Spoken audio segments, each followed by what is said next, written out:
Now, time for the week that was. Let's take a look at the top stories that made headlines across the globe this week. A former Deputy Senate President of Nigeria, Ekweremadu, his wife Beatrice, and personal doctor Obinna Obeta were this week found guilty of an organ harvesting plot by a court in the United Kingdom. The case involved conspiring to bring a 21-year-old Nigerian to the UK with an intention to legally harvest his kidney. Prosecutors say the organ was to be removed and given to the couple's daughter, who is 25 years old. The sentencing, according to the court at Old Bailey, has been scheduled for a later date. Now, this is very interesting. I mean, when this news first broke, I don't know, I think they were so sure in the fact that they were going to get away with this. You know, they were going to be able to just bring him into the country, pay him off, and to just be a hush-hush situation. But we can see that it has kind of gone on, stretched out for as much as we can see. And we're now seeing Old Bailey saying that, no, you actually will be held liable for bringing this person to the UK and trying to harvest their organs. Your thoughts, Steve? Well, I mean, you're right. I think, Sheito, I mean, it has taken a long time to arrive at this point. I'm not sure if anybody will be totally surprised, given the enormity of the charges. And you're also right that, maybe people were hoping, optimistic that, things will change, which was the whole point of why they had to release the letter, that was sent to the British High Commission, stating clearly, the purpose of why they were taking the young guy to the UK. And of course, that the question of his age, is he a minor or is it 21 or 23, as the guy is claiming? Anybody who has followed that story, since it broke, normally will approach it from the emotional point of view. Parents struggling to save their daughter. Their 25-year-old daughter. Their daughter from, from a terminal disease. I mean, it's a harrowing experience to go through. But what is clear is that, according to the laws in the UK, a law has been broken. And there are consequences for breaking, such a law. As much as we might be, sympathetic to the situation that this couple, the Ekweremadus have found themselves, we should also spare a thought for that young boy, Is it believable? The Old Bailey says, yes, he is. He's saying that, no, I didn't realize, what they were bringing me to the UK to do. And I think what is important is that there's a lesson to be learned here, particularly for the rich and the elite and the, those in the public who think that, if you are just able to offer some form of inducement to the poor and the needy, that it is done. It is not always like that, especially if you are caught, and that's what the Old Bailey has proven. Sympathy, without a doubt, to them, but then the law is the law.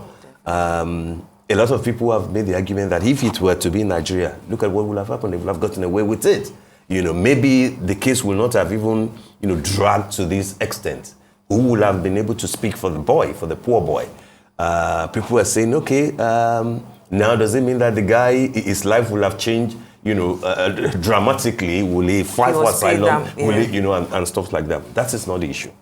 The issue is the fact that those who ought to know ignore the law and they broke the law and they're facing the consequences. And they're paying for it. And just to touch on what you said, talking about sympathy for the young man, medical professionals became suspicious after the circumstances surrounding the donation, and they did say that he was left to sleep on the streets for 3 days before approaching authorities back in May 2022. That's right. So it also it's kind of, you can see the mindset of the Ekweremadus bringing this person in. It really was for that reason, and I'm glad that justice has been served in this situation. And I'm also curious what that means for the daughter who is who needed the organ. That's actually the painful part of it.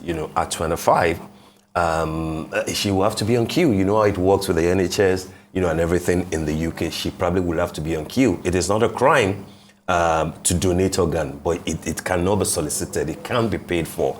For how long will she be on the queue before she can get the donor? Does it affect her? Does she go down the line somehow for maybe engaging in criminal activity? Those are some of the questions that ring true in my head. But for now, the judgment has been passed on, and you just have to wait until they hear back from Old Bailey. I mean, that's the unfortunate part. But we don't know if, like here, if the Ekweremadus will have the opportunity to appeal the judgment. We don't, I think that the law in the UK, works in a different way. and it looks like by May, the sentencing will have been done, and then it's a clear jail term. Definitely. Unfortunately. All right, we move on. The Supreme Court of Nigeria on Friday dismissed reports of a purported meeting between the Chief Justice of Nigeria, Olukayode Ariwoola, and the President-elect Bola Tinubu in London. The Apex Court, through a spokesperson, Dr. Festus Akonde, who spoke with our sister platform This Day newspaper on the alleged meeting that has gone viral on social media, remarked that there was no iota of truth in the report. The Independent National Electoral Commission had declared Tinubu winner of the February 25th presidential election, having scored majority of lawful votes cast at the poll. However, 4 political parties and their presidential candidates are protesting against Tinubu and his party, the All Progressives Congress Victory, and have gone ahead to file their respective petitions in court. Only a few days ago, Tinubu, according to his media aide, Tunde Rahman, traveled to the United Kingdom, in his words, to rest after the rigorous campaign and had won victory at the poll. You see, I mean, this is a conversation we're going to be having when we talk about politics that is put into play. Now, I remember I was watching a video yesterday where they had to actually show the CGN going to the mosque for his prayers. Then, sharing his itinerary that he's been in the country, and it really speaks to, in my belief, the perspective how people view the judicial system currently in Nigeria. The trust is quite low. We don't. It's very easy to put out such false stories, and it catches fire very easily because there's already an iota of doubt in the minds of the Nigerian people. But I'm very happy with how quick the response was, how quick they were able to calm the minds down. Because if indeed that allegation was true, it doesn't really look too good. That we're already, before the president-elect has even been sworn in, he's already engaging in such things. So I'm glad that it's been debunked. It's a proper thing to do, on the part of the handlers of the CJN. A lot is at stake, but this is the season. There will be the litigation is inevitable. Labour Party, PDP, and 2 other parties have gone to court.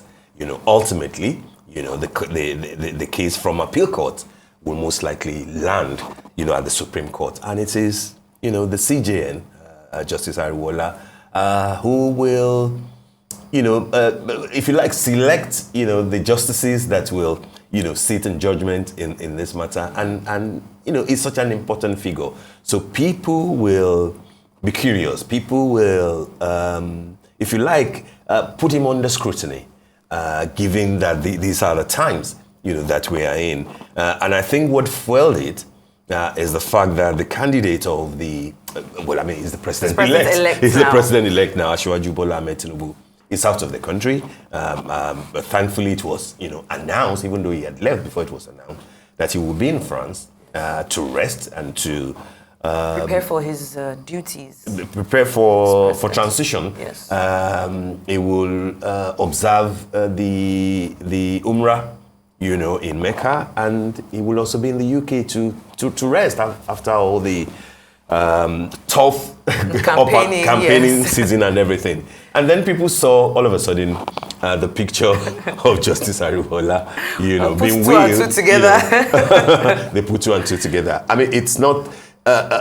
It's laughable, you see, but then it's not also surprising because you use a key word to say that, trust deficit is the reason why people will have been pushed to this almost laughable, ridiculous point of saying that a whole CGN of Nigeria will not find any other place to meet with the president-elect if he needs to, and he will have to travel to the UK, to meet with him.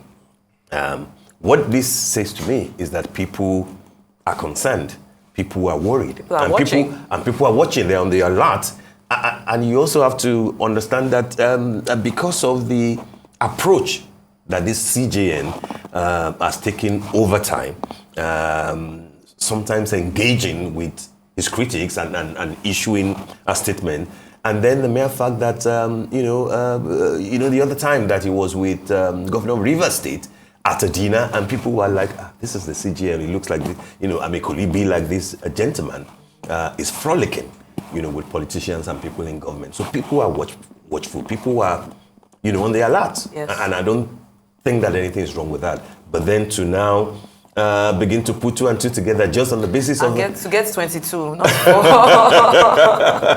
However, the other point that we can't ignore is the fact that every big man in Nigeria has to go abroad for treatment.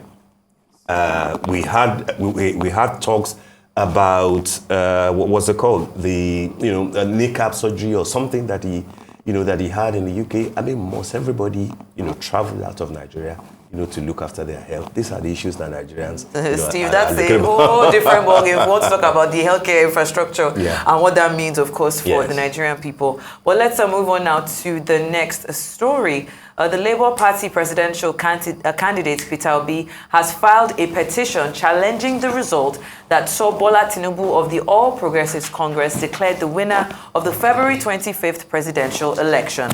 Now, Obi alleged that the election was conducted in substantial non-compliance with the provisions of the law, and he's calling on the Presidential Election Tribunal to either declare him the president-elect or nullify the entire election and order a fresh poll. Arise correspondent Godfrey Esimoge reports. Presidential election petitions are filed 21 days after announcement of the results, with a 180-day timeline within which to dispose of the case. Atiku Abubakar of the People's Democratic Party (PDP), who emerged runner-up behind the winner Bola Ahmed Tinubu of the APC, is already contesting the declared results in Nigeria's keenly contested elections of recent. But Peter Obi, who emerged third, is by far the most vocal of all 4 top contenders who were in the run-up for Nigeria's top job. The electoral traction which the Labour Party presidential candidate had gained in recent months was largely due to the huge activities by his popular supporters known as the Obedients. But with the case shifting to the courtrooms now is a different ball game. Key among the submissions in Peter Obi's petition is INEC's computation and declaration of results, including the announcement of Bola Tinubu as winner, which he claims did not comply with INEC guidelines, and as such affected the votes meant for the Labour Party. The Labour Party candidate is also contending that at the time of the conduct of the presidential election, Tinubu was not qualified to run due to a pending lawsuit against him, and for his running mate, Kashim Shettima, who was still a serving senator when he ran for office, he alleged that it is in clear breach of the Electoral Act, and in consequence, Peter Obi, among other prayers, is asking the tribunal to issue him a certificate of return as the duly elected Nigerian president, or in the case where it cannot do so, he is urging the panel to cancel the entire election and hold fresh polls, of which the APC presidential candidate Bola Ahmed Tinubu will not be on the ballot. Godfrey Eshemoge, Arise News. In the meantime, the Independent National Electoral Commission has declared Alex Otti of Peter Obi's Labour Party winner of the governorship election in Abia State. Otti, a former bank chief executive and economist, scored 175,467,000 votes to beat Oke Highway of the People's Democratic Party, who came second, having recorded 88,529 votes.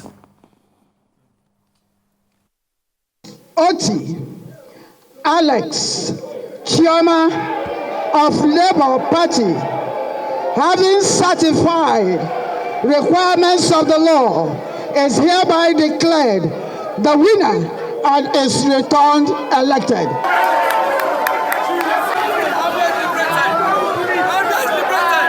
That was the defining moment as supporters of the Labour Party celebrate inside the INEC Coalition Centre. Out in the streets of Umuahia, the state capital, residents are beginning to get the news of Alex Oti's emergence as governor-elect of their state.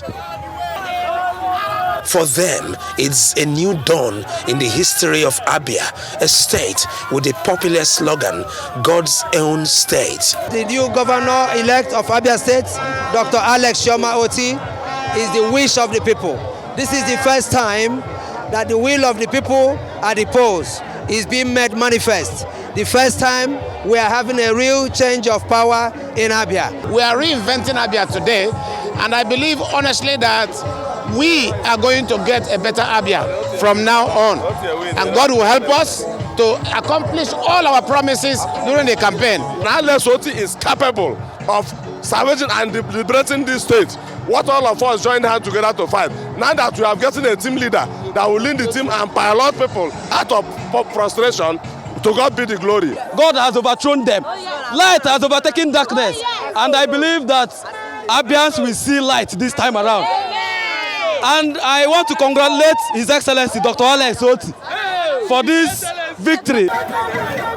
Elsewhere in the state capital, the celebration assumes a high definition with market women and traders joining the fray, and just few meters away, some youth provide music with a mix of street credibility. We want a new Abia. We want freedom in Abia. We have been in this dungeon for 24 years. Salaries are not paid, and we all came down to make sure that we vote for somebody who will liberate Abia. And today is a day of freedom. I've gone to other states and I know what I have seen, and nothing in Abia State. So we are expecting a whole lot. Dr. Alex has a whole lot to prove to the citizen of Abia State. Yes. And he needs to actually be able to say that yes, the vote that we actually gave him is actually going to count. Emancipation, it means a new lease of life. It means new development to Abia workers, where they will now be sure that at the end of every month they will be duly paid. As Alex Oti has won his freedom, 24 years is not 24 days. It's new Abia, because pensions will be paid, education will be served well, and everybody will have a free and fair life. So God be with us, God bless us, and God bless Labour Party. After two unsuccessful attempts in 2015 and 2019, Alex Oti left the All Progressives Grand Alliance and wins with the Labour Party in 2023 in his third bite at the cherry. The people of Abia State are celebrating the victory of Alex Oti. Look at me, powdered all over. They've messed me up in that joyous mood of celebration. Now, they are not invaded by the spirit of Bacchus, but by the spirit of thanksgiving and appreciation to God over what they call liberation. Yes. Now, this, I can't say when it's going to end, talking about the celebration, but I know it's going to echo into the hinterlands of Obingwa, Isialangwa North, Isialangwa South, and all the other local government areas. For now, they are basking in the euphoria. From Umuahia, the Abia State capital, Ekweremadu George.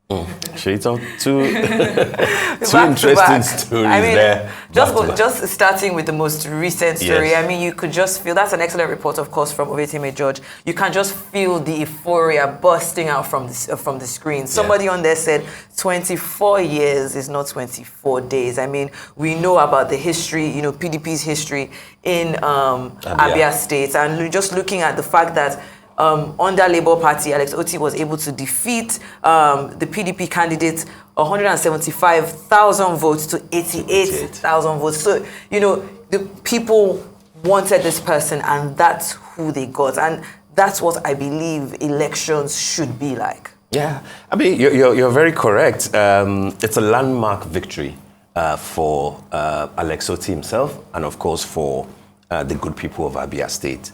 Landmark because, as you said, 24 years with PDP. Since 1999, it has been PDP all over. This is the third time that Dr. Alex Otti will contest, twice under ABGA, against the incumbent governor. Keze, Ekweremadu. He lost. A lot of people actually believe that the last election that Alex Otti won, but then, of course, he wasn't declared the winner. This time around, he had a brief stopover in APC. Actually, he didn't just leave ABGA for Labour. He had a brief stopover in APC, and then moved to Labour. Even before Peter Obi, who has now become the symbol of the new movement that Labour Party represents, even before he joined Labour Party. So, on the one hand, it's a big celebration for Alex Otti, his tenacity, his dedication, his commitment, to the cause. He has finally won. But it's a bigger victory to the Labour Party. Because this is the only governorship seat that they will get. It is not the first time that Labour Party will produce a governor. You know that Dr. Mimiko in Ondo State, ran under Labour to defeat an incumbent at that time, Olusegun Agagu. But of course, there was an alliance between Mimiko's Labour Party and Asiwaju's ACN as at that time. Fast forward to 2023, you now have Labour Party with a movement that is less than 1 year producing at least, a governor who will now be like a rallying point, to that movement. Because of course he's the only governor out of 36 that will be wearing the insignia of the Labour Party. I think it is important. The victory is emphatic, and you can see from the joyous mood of the people to say that this is who we voted for, this is what we want. But of course there will be the burden on him to deliver. Yes, he has his work cut out for him. Exactly. I mean, for a long time, Abia, that is known as the God's own state, has not lived up to his billing. Salaries have been owed, streets that are not even in the capital city of Umuahia. But here's Dr. Otti. Let's see what he will do. He has granted a beautiful, a nice interview, saying clearly, what is a low-hanging fruit will be and areas that he will attack. And I think that it sounds believable. It sounds convincing. He knows, he's an economist, he has run a bank, and he knows the city, he knows the state. So I think that people should be expectant. But then if we now use the story of Dr. Otti to bring in the presidential. Exactly. So people will now say that when Peter Obi goes to court with a petition, that loaded petition that he has filed, in challenging the victory of the APC, people will say that the same election that you are claiming is not free, it's not fair, it's not credible. It's the same election that produced for Labour Party. Okay, you might argue that there was an improvement, appreciable improvement between the time that the presidential election held on the 25th of February and then on the 18th of March. You could say that beavers worked better, you could say that logistics were a lot better. But then people will say that, even on the 25th, Labour Party produced at least 8 senators, produced more than 30 House of Reps members, and all that. So will you therefore say that it's more than 6.1 million votes that you got were correct, but then you do not agree that Asiwaju got, 8.7 million votes, and Atiku who got 7 points. Definitely. It will be a tough thing. A very tough thing to prove because a very tricky situation. But that's all on the week that was.